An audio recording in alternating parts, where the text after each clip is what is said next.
So a little bit about me. I'm an ML platform engineer at Coinbase.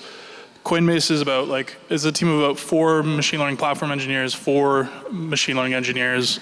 We maintain and deploy about 12-ish models, of which we have, I think, a couple thousand different training runs on. And we build, our team is actually managed by the same manager, rather tightly knit. We do everything from model development to infrastructure to the whole thing. Most of our models are fraud related on tabular data. We have a couple text, a couple vision. Our platform is basically optimized for taking cutting edge research and running it in production as quickly as possible. So most of my job is to think about how to develop machine learning models and then how to use them in production. Just a quick poll. Out of the people in the room, how many of you have built a machine learning model before? Just by show of hands. Very few-ish. How many of you have shipped an ML model to production before and had it actually interact with user data?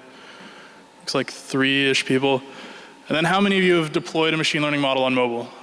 One guy. This is the guy. Okay, this is I had never done this. I had never run a machine learning model on mobile. I figure it's a gap in my skill set. I'm gonna try to learn how to do it. I've never actually even done any iOS development. So it was a long weekend. I didn't realize it was a long weekend until the day before. I was you know what? Let's try to do this thing. Let's try to take a complex machine learning model and put it on an iPhone, and I'm gonna live tweet my progress, and let's see how this goes. So, you know what? Here's the outline of the talk. We're gonna cover why you would want to run a machine learning model on mobile. We're gonna talk about the progress I managed to make in 2.25 days, and then what the takeaways I had, and where I think this is kind of going. Like I said, I have never done machine learning on mobile before. This might be rambling garbage. Brett Kuntz, I'm assuming that's that guy. He's giving a talk tomorrow at 10:30 for machine learning on mobile. If you want to know how to do it properly, probably go to his talk. But this is kind of my greenfield from the trenches experience, going into it knowing very little to nothing. So why would you want to run a machine learning model on mobile? There's a bunch of reasons. It's good for privacy. It's good because you don't need to host the models yourself. Ultimately, I think the real case is for UX, in that you don't have to go and hit your servers in round trip, which means you can actually have iterative machine learning as part of your product, which is interesting, and I think it'll only continue to increase UX for web and iOS and mobile in general. But there's a lot of trade-offs. Running a machine learning model in the cloud, as is kind of my day job, it's pretty well understood. We've been doing it for a while. There's a lot of flexibility. If a model's not behaving, you just simply swap it out with the one that's better. You can A/B test and track, and you can emit events, and it's relatively secure. It's pretty good. Mobile is hard. Mobile, you're giving someone your model. It is on their phone. They can do whatever they want with it. And we haven't been doing it as long. Core ML came out in 2017. TensorFlow came out in 2015. And TensorFlow is it's one of the oldest, or it's one of the newer widely used machine learning frameworks. We've been using dlib and torch came out in 2002, for example. I was in middle school. I was in elementary school. And mobile is just less secure. In the security realm, there's what's called black box versus white box pen testing. Black box is where you kind of you don't have access to the internals of a system. You just kind of send it data, and you look at the output. White box is when you can actually see what's happening in the system, and it's the same for models. The cloud is a black box functionally. You can have rate limiting, you can auth your endpoints. You might not even have a direct publicly accessible endpoint. We don't at Coinbase. Everything goes through a service or a queue or some Kinesis or Kafka stream, whatever. On mobile, and we have this happen with the Coinbase app all the time. Someone will decompile the app, extract the model, and then just be able to do whatever they want with it, with the weights, with the inference, the whole thing. And breaking machine learning models, even if it's a black box, if you can send enough requests through it, it's a solved problem. I'm sure everyone's seen those adversarial noise attacks, or where the guy wearing a shirt with some crazy colors throws off all the AI. That's real. It's well understood. So here's my plan. Here's the plan I had on the weekend. Step one, I want to make an iMessage app. I want that iMessage app to like generate text and like reply to my friends when they like send me an iMessage. So step one is make the iMessage app. Step two is get GPT-2, which is a cutting edge like text generation model in Python. Get that working in Python. Then convert that model to Core ML and then load it onto an iPhone. That's basically the plan. Oh, and then you have to like actually reply to the messages and et cetera. But this is it. And for the purposes of this talk, like we can basically like just think of the model as a function that takes in text and generates more text. It's GPT-2 is like, it's very cool, and we're gonna jump into it in a little bit just to like give you the why it's cool. But like for most of it, when I say model, like function that takes text, returns text is like enough of an understanding. Except for one piece where it's, by show of hands, how many of you have like written anything with neural networks before? Okay, so the way that neural networks run these days is that you basically define a graph of operations on tensors. And so the way that you do that in TensorFlow is by ahead of time defining a static graph of operations and like what will happen on different inputs. So like X, W, and B are like tensors that you would define, and then you're specifying this graph of operations that they'll kind of flow through, like TensorFlow. That's why it's called TensorFlow. And in TensorFlow 2 and PyTorch, they're dynamically created and evaluated. It looks more like the GIF where like it happens as you do it rather than just like statically passing through. This is just keeping in mind. It's not important to like fully grep, but you know, good to know. So GPT-2 real quick. GPT-2 is a model open sourced by OpenAI. If you like heard the headlines of OpenAI says they can't open source a model because it's too dangerous, this is the model. And they're like not wrong because GPT-2 is really, really good. I'm not going to read this all. Feel free to read it. But there's one mistake in this generated text which makes it seem like it's not done by a human. This should be QuizBot instead of flashcards, and that's like pretty much the only flaw from this outputted text being grammatically and like imperfect in every other way. And like that's kind of crazy. I took NLP courses in school. If you would have told me we could do this in a few years, I wouldn't believe you.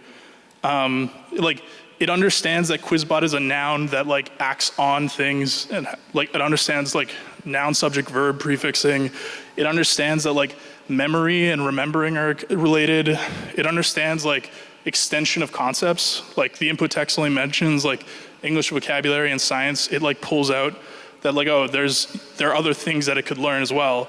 And like it understands that QuizBot is made by a group of people. Like there's an entity behind it. It also pulls out that like school and learning is like equivalent or like belong in the context of remembering and like learn and studying. And that's the GPT-2 rant. It's like very good. It'd be cool to reply to people. This is the motivating like factor to the talk. So step one, make the iMessage app. Turns out it's kind of a solved problem. Like the only thing I found is that you can't, if you're in an iMessage extension, you can't read all the messages, which is like great. That's really good to know.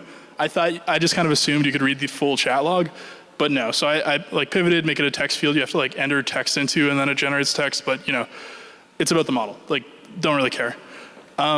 Step one done. Like, turns out like Swift development, iOS, pretty well understood.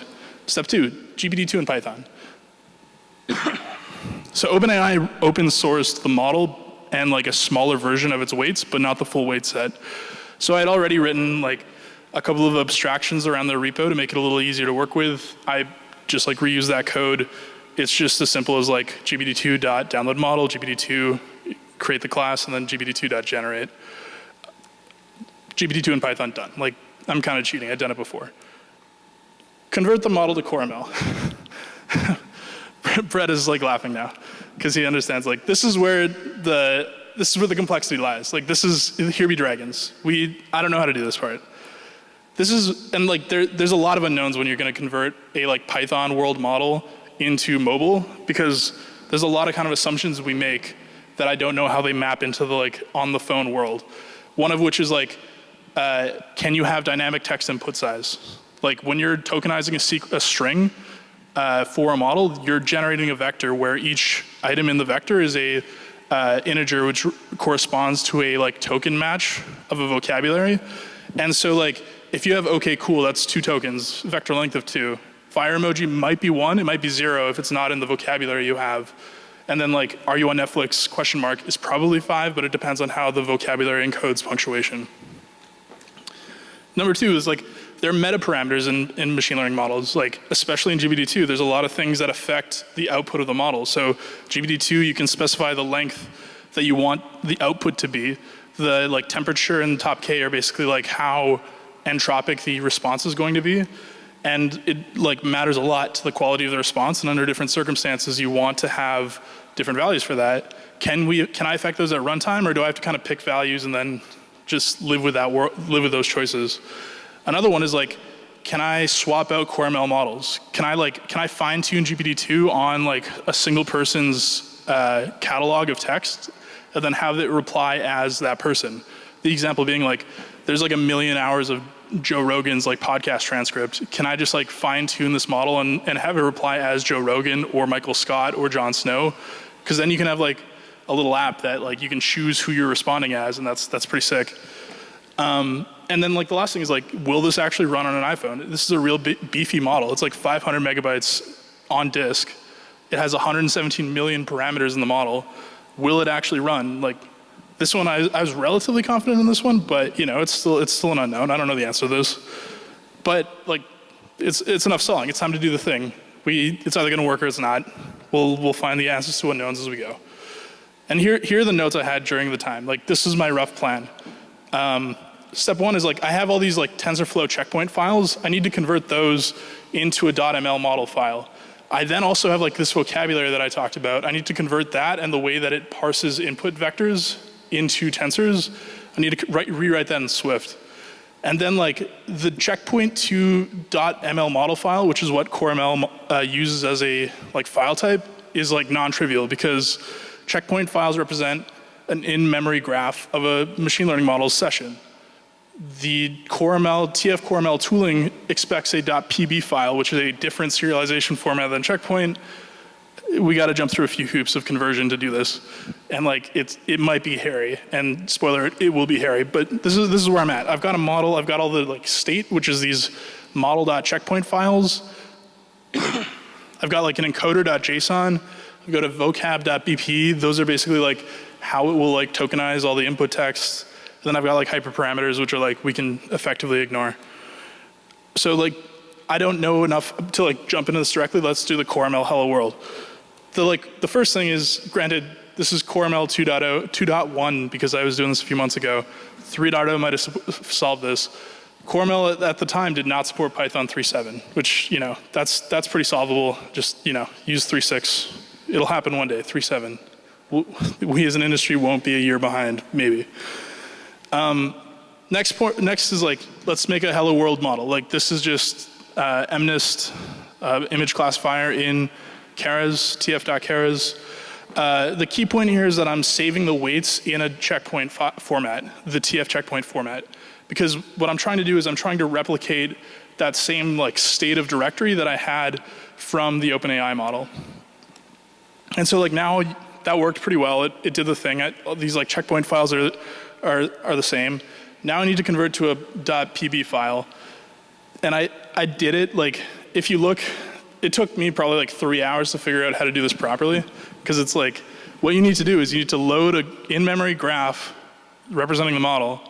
You then need to, from those checkpoint files, you then need to like take that in-memory graph, run it in a session, which actually forms the graph, and then use the TF-writer API to like write that graph definition in state as a binary, which, you know, there's like 5 different ways to do this in TensorFlow, and I might be missing some. Like there's checkpoint, there's PB, there's PB text, there's MD5. Depending on what you're using, TensorFlow has an answer for everything. But it means like moving between the different formats is a pain in the ass. Okay, so now we have the model. It's the same as what our OpenAI model is. Let's go to CoreML. And CoreML, you need the input and output shape of the graph. And for something like MNIST, that's really easy. For a more complex model, especially that varies in input size and output size, like GPT-2, that's non-trivial. And in PyTorch, for example, you can just print the input shape and the output shape because the graph is dynamically generated. In TensorFlow, you can't do that. You have to, like, in TF 1.0, you have to insert tf.print operations into the graph statically and then create a new session and then evaluate it, which is fun. Or you need to attach, like, the TF-specific debugger. You can't just use PDV or, like, any standard Python tooling. That's also fun. And it also turns out, like, here's the second problem I ran into. TF-Keras is not supported by CoreML tools, which is, like, for those of you who don't use, like, TensorFlow and Keras a ton, Keras is like an API for defining models. TensorFlow is like, that's great, let's hire this guy's creator and, like, pull it into TensorFlow and use it as TensorFlow's main abstraction, high-level abstraction. So they did that. And now, like, all the tooling hasn't caught up to the point where it supports tf.keras, it only supports Keras. Annoying, but, like, not the end of the world. Redo the model in Keras, and, you know, it's good. I finally have a model I can run on mobile. I do the thing, I run the model on mobile, I make sure it works. It's great. I did a forward pass. There we are. I also solved one of the unknowns. So I was worried about the, like, model cooking the processor of an iPhone. I found that CoreML's, like, quantization works excellently. Quantization, for those of you who are unfamiliar, is basically just representing a float using a fewer bits as precision. So typically you use a float 32, half precision has you represent that float as a float 16. Quantization allows you to do, like, arbitrary representation of that float.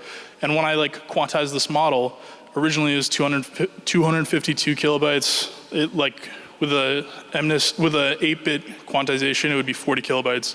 So worst case scenario, I could quantize GPT-2 to, like, 6 bits, and it, like, might not be as good, but, you know, it'll run. And it'll be, like, 20% the size of the original. So, like, now I've done the hello world, it's time to do the real thing. But as I'm reading through more of the CoreML docs, I find this, which is that TF CoreML converter has the following constraints. TF graph must be cycle free. This is a big issue because this is the code for GPT-2. Functionally, what it does is for each output of that you want for text, it just is a while loop and for that. So if you want an output text length of, like, 10, it will while loop for 10 and just, like, produce the output indices for your vocabulary. And that's, like, that means it's a cycle. Like, a while loop is a cycle. And so if you're going to do that, like, it means you can't use CoreML for this model at this point. And it's not just, at first I thought, like, oh, maybe it's just TF CoreML. Maybe I can, like, write a custom serializer that'll do it. Turns out it's all of CoreML does not support cycles, which kind of makes sense if you think about it really hard, and we'll get to that later. So it's theoretically possible to do GPT-2 on an iPhone in a weekend, just not by me in a weekend. So you know what, you pivot, right? Like, oh, sorry, this is, if I were to do it, this is how I would do it, if I had more time.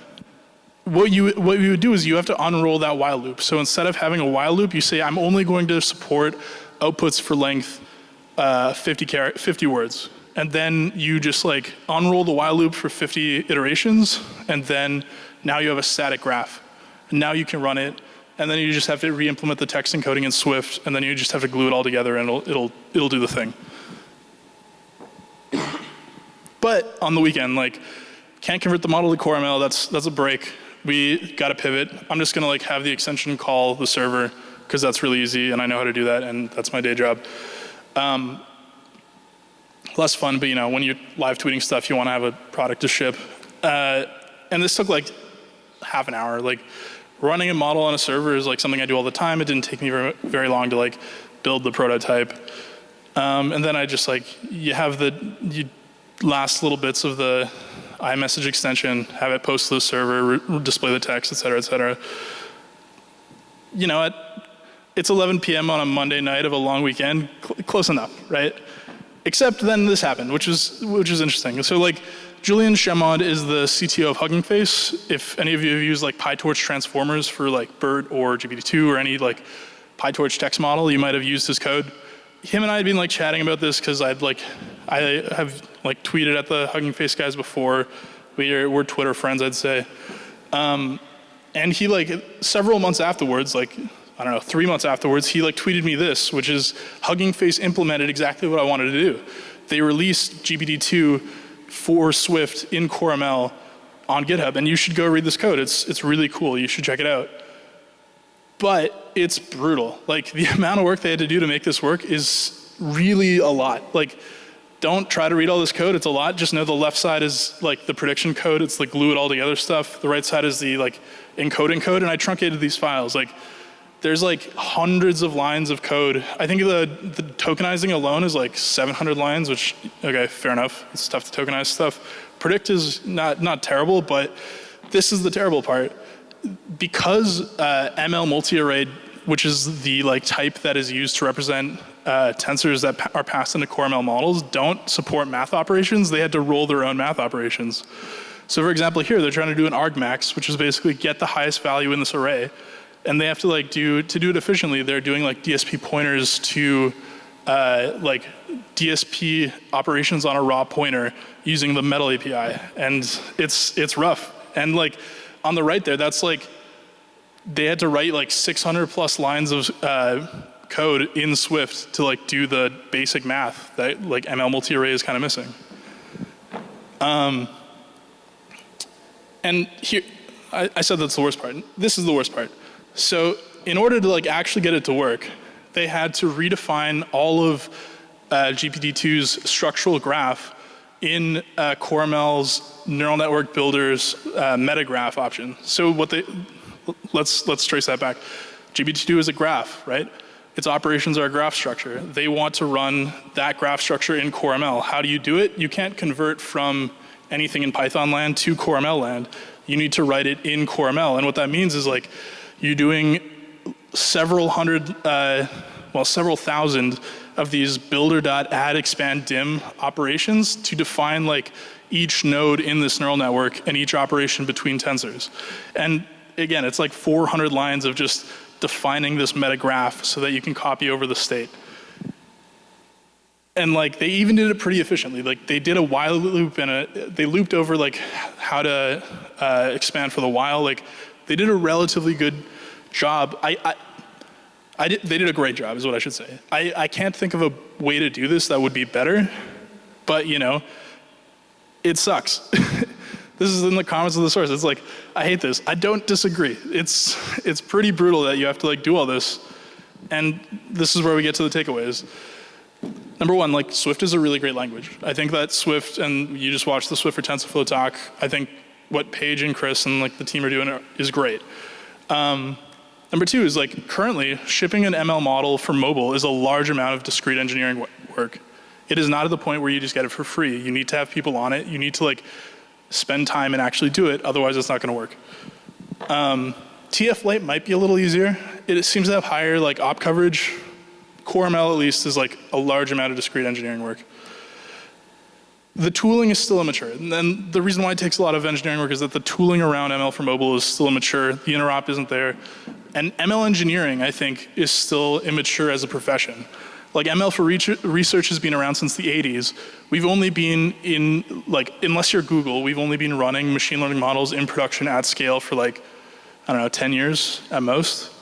And that's not enough time to like build all the engineering rigor and kind of best practices as an industry, especially if the models are changing as rapidly as they do, which happens. And this is the example, right? Like this is the entire definition of ML multi-array in CoreML. And you'll notice like there's like count and like shape and like get a pointer and like get the type, but there's no add, there's no multiply, it's not NumPy. It's basically an array with like slightly better like visibility. And like that's fine. It's just like where we are right now. And it's because like a lot of CoreML is built for this model. It's built for a model with like a static input size and a static output size. And you're going to do one forward pass, and then you're going to do something with the output. And for that it's great. Like it's super easy to take this model and run it in CoreML. But, and like the reason for that makes sense if you think about what CoreML and TFLite actually do. So CoreML uses .ml model. TFLite, its file extension is .tflite. In reality, ML model is a protobuf file. And what they're doing, and TFLite is a flat buffer file. What they're doing is they're interpreting the graph operations. So like whatever's there's an interpreter which says like, I'm doing this operation, here's the most efficient way to run it. Like I'm just going to like interpret this graph and do the thing. It doesn't have any sense of like stopping conditions, and that's why you can't have while loops, because you might just like be no-opping through this iterator like forever. It also means that like machine learning for mobile is always going to lag behind cutting edge ML and research. Because like if you come up with like a novel new activation function that gives you like 5% increase in performance and whatever, like you invent Swish or like some other new activation function, you need to go and implement it in core ML and add it to the like set of things that you can stick in this graph, and that takes time. Like each operation is defined, and you can actually look, like that screenshot there, I realize it's not very big, is just like a preview of the operations in the core ML documentation that you can use, and it's not a super complete list. It's like, it's always going to lag behind cutting edge. And this is a problem because more complex models these days are their control flow with neural networks. Like AlphaGo, for example, it's a Monte Carlo search tree which evaluates the position with a neural network at each point, which basically means it's a tree with a neural network in it. And like GB2 is the same. You saw the while loop. It basically like outputs, and then it has stopping conditions and control flow and everything else you'd have in a traditional program. And I think this is only going to become more common. It seems like you need a little bit of both. We're not just going to have static neural networks that just do everything anymore. And so this is why Swift for TensorFlow could be absolutely massive, is because it's the only, like Onnx, CoreML, TFLite, they're all great for serializing static models. But at a certain point you need a compiler. And Swift for TensorFlow is the only thing I've seen with the potential for write once, run on any device. Like here's an example for you. Like if you wrote AlphaGo 0 in Swift for TensorFlow, theoretically, and Swift for TensorFlow is not here, but this is where it could be in a couple of years.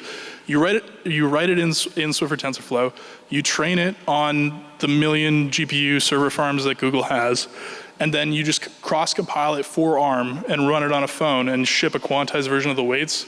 And that means that with effectively 2 more CLI commands, you can have that model running on mobile. I don't know if any of you write Go, but like the thing that I think stands out to me most about Go is how good the compiler UX is, in that you just define the architecture and like the OS you want to target, and it just will cross-compile for you. And like Swift is relatively similar because it's LLVM backed. That's a world we could live in, where like cutting-edge research hits consumer product within a couple days. Obviously, we're not there yet, but that's what it could be.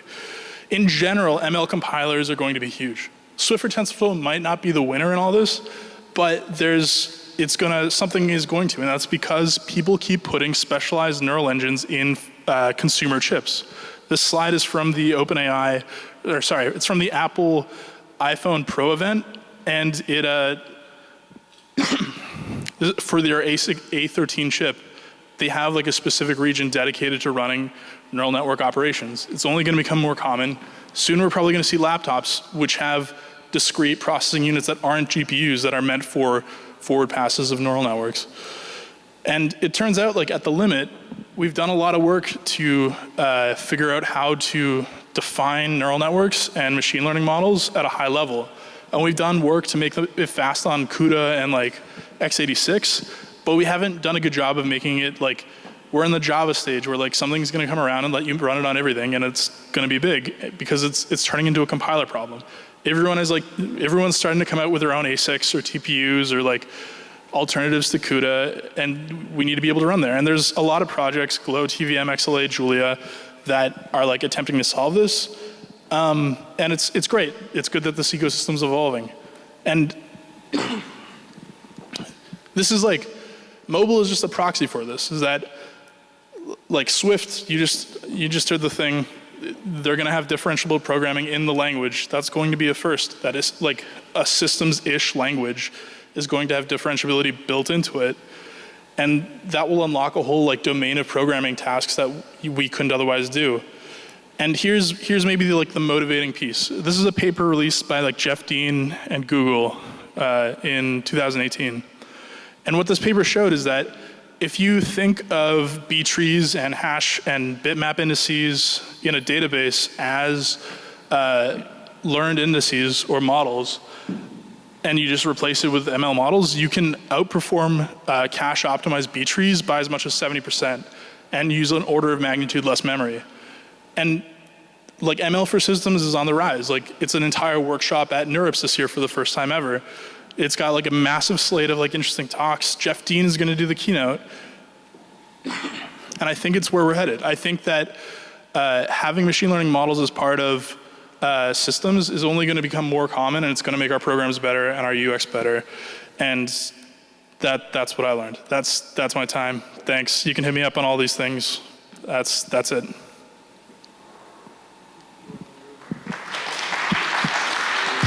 We can do Q&A if anybody has anything. But yeah.